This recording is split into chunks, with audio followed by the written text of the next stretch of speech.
Nabistong pugad umano ng love scam at iba pang panloloko ang isang Pogo Hub sa Tarlac. Naingkwas na ang 7 dayuhan at isang Pinay na sangkot umano sa human trafficking. Saksi, si Salima Refran. Sa unang tingin, isang magarang office complex ang Sunyuan Technology sa Bamban, Tarlac na sinalakay kamakailan ng Presidential Anti-Organized Crime Commission o PAOK. Pero ayon sa PAOK, sa loob ng malawak at modernong Pogo Hub, nakakubli ang operasyon ng iba't ibang modus, gaya ng love scam, cryptocurrency scam at pati human trafficking. Sa pagpapatuloy ng pagsuyod sa compound, nadiskubre sa isang barracks ang daang-daang cellphones at iba't ibang gadgets, pati SIM cards. Maraming mga cellphones, siguro mga daan-daan na cellphones sa makikita mo dyan na nakakabit, mga SIM cards naman na puro fake ang identities. Yeah, love scam, romance scam, task scams, cryptocurrency scams.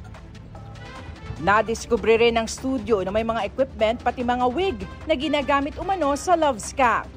Ayon sa isang Malaysian national na kasama sa mga ni-rescue mula sa compound, kabilang siya sa illegal umanong pinagtrabaho sa kumpanya sa pamamagitan ng love scam. I already love and then it's already continue the relationship by maybe the boyfriends, girlfriends, and then personal how much them have. Yeah, like first maybe top up for 50K. Halos 40 sasakyan rin ang na-recover na ginagamit raw sa mga illegal na aktibidad.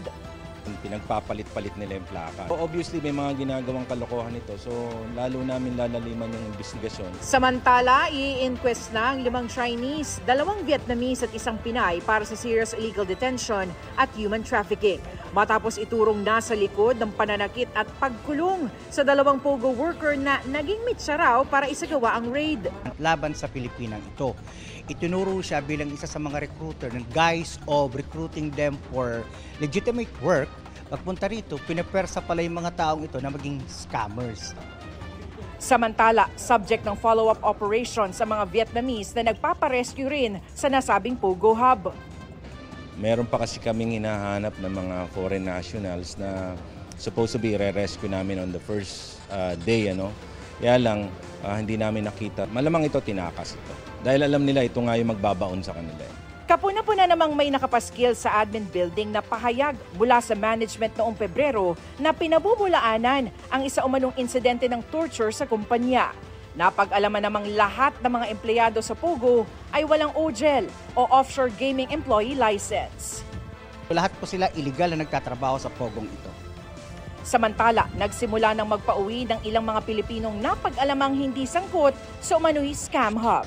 Para sa GMA Integrated News, Salima Refran, ang inyong saksi. Mga kapuso, sama-sama tayong maging saksi.